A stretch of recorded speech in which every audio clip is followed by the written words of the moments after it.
नमस्कार दोस्तों, आज हम बात करेंगे normal distribution curve. Normal distribution curve से मीनिंग क्या है? जब कोई थिंग नॉर्मली बिल्कुल डिस्ट्रीब्यूटेड हो, एक जो हमारा क्राइटेरिया है उसके अकॉर्डिंग डिस्ट्रीब्यूटेड हो, तो उसको हम लोग बोलते हैं नॉर्मल डिस्ट्रीब्यूशन कर्व। मोस्टली जो नॉर्मल डिस्ट्रीब्यूशन कर्व है वो स्टैटिस्टिक्स में यूज होता है, और जो स्टैटिस्टिक्स में है तो वो बार बार ये रिपीट होता है कि किस में किस तरह की कंडीशन आई। तो ये आपके पास सबसे पहला जो इसमें पॉइंट है वो है कि ये बेल शेप का कर्व रहता है। बेल शेप के कर्व से मीनिंग क्या है कि जैसे मंदिर की घंटी है उस तरह का ये कर्व रहता है, उस तरह की इसकी शेप होती है। जैसे इसमें फिगर में मेंशन है कि ये आपके पास मंदिर की जो घंटी है, ये देखिए, तो मंदिर की घंटी की तरह ये शेप में कर्व रहता है, तो इसलिए इसको हम लोग बोलते हैं it is a bell shape curve. जो वैल्यू है इसमें वो इक्वल रहती है सेंटर के अंदर, जैसे मीन है, मीडियन है, मॉड है, they are equal in middle. तो इक्वल मिडल से मतलब यहाँ पे जो वैल्यू है वो आपकी जीरो है, तो जीरो वैल्यू, तो जीरो से एक थिंग राइट साइड में है और एक लेफ्ट साइड में। इट मीन्स हम जब डाटा को जो है शो करते हैं, मेंशन करते हैं, तो एक हो गया राइट साइड में और एक हो गया लेफ्ट साइड में। तो लेफ्ट साइड में है माइनस इन्फिनिटी और राइट साइड में वो क्या है, इन्फिनिटी तक। तो कहने का मतलब माइनस इन्फिनिटी टू इन्फिनिटी कहें, या हम लोग इन्फिनिटी टू माइनस इन्फिनिटी कहें, या जीरो टू इन्फिनिटी, या जीरो टू माइनस इन्फिनिटी, इस तरह से डाटा होता है। अब ये कहता है कि ये जो बेल शेप के अकॉर्डिंग जो कर्व बना है, इसका जो लेफ्ट साइड है तो कुछ टाइम ऐसा होगा कि वैल्यू इस तरह की आएगी कि उसको हम लोग पर्टिकुलरली इस पे शो करेंगे लेफ्ट साइड में। कुछ इस तरह की वैल्यू रहेगी कि वो हम लोग शो करेंगे राइट साइड में। जैसे फॉर एग्जांपल यहाँ पे दिया हुआ है हाइट ऑफ पीपल, इसमें एग्जांपल ले सकते हैं, या एरर्स इन मेजरमेंट हम लोग ले सकते हैं, या फिर स्टूडेंट्स का ले सकते हैं हम लोग किसी क्लास में, तो वो कोई भी थिंग ले सकते हैं। अब मान लीजिए हाइट ऑफ पीपल है, तो height of people increasing order से वो डिक्रीजिंग ऑर्डर पे चल रही है, तो इस तरह से हम लोग इसको लेफ्ट साइड में शो करते जा रहे हैं। यदि वही यहाँ पे वो वापस इस तरह से इस तरह की इंक्रीजिंग ऑर्डर में जा रही है, तो हम लोग उसको यहाँ पे शो कर सकते हैं। तो वो डिपेंड करता है किस तरह का, लेकिन वो इस वेरिएशन में होगी तो वो बेल शेप कर्व नहीं होगा, वो नॉर्मल डिस्ट्रीब्यूशन कर्व नहीं होगा।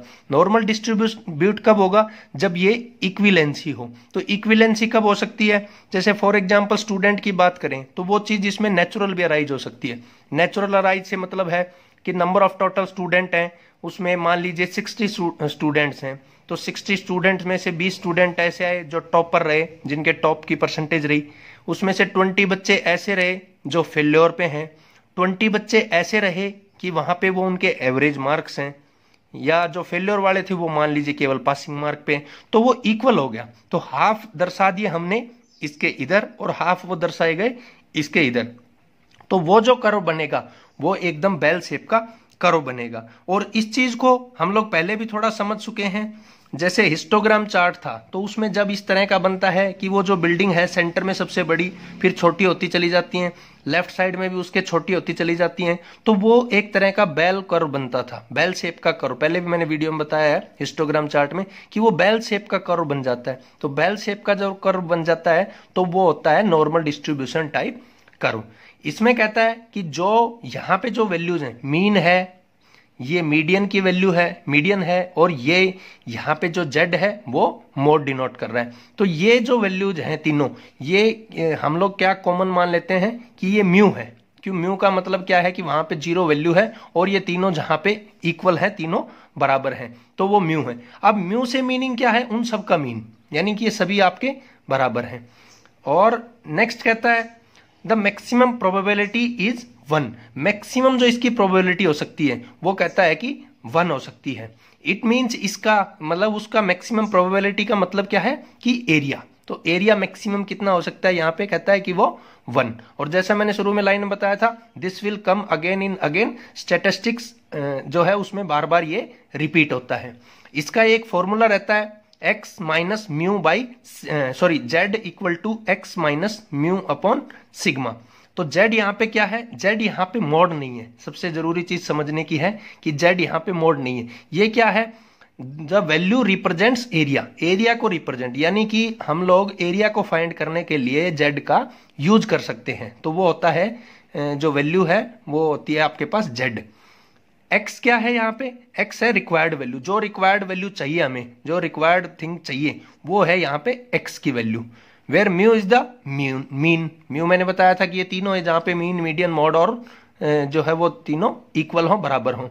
And where sigma is the standard deviation. तो ये जो फिगर है इसकी सहायता से हम लोग कोई जो वो मैंने बताया फाइंड करना चाहें तो हम लोग वैल्यू को फाइंड कर सकते हैं।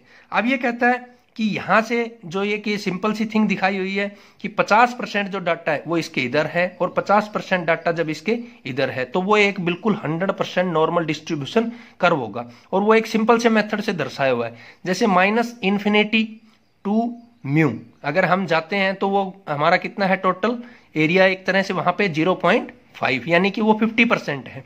और जब 0 से यानी कि म्यू से यहां पे इन्फिनिटी तक जाते हैं तो वो हमारा कितना है 0.5। तो वो 0.5 का मतलब 50 इधर है, 50 इधर है, तो डेफिनेटली कंप्लीट क्या हो जाएगा पूरा का पूरा वहां पे कि नॉर्मली डिस्ट्रीब्यूट होगा, नॉर्मल डिस्ट्रीब्यूशन बनेगा।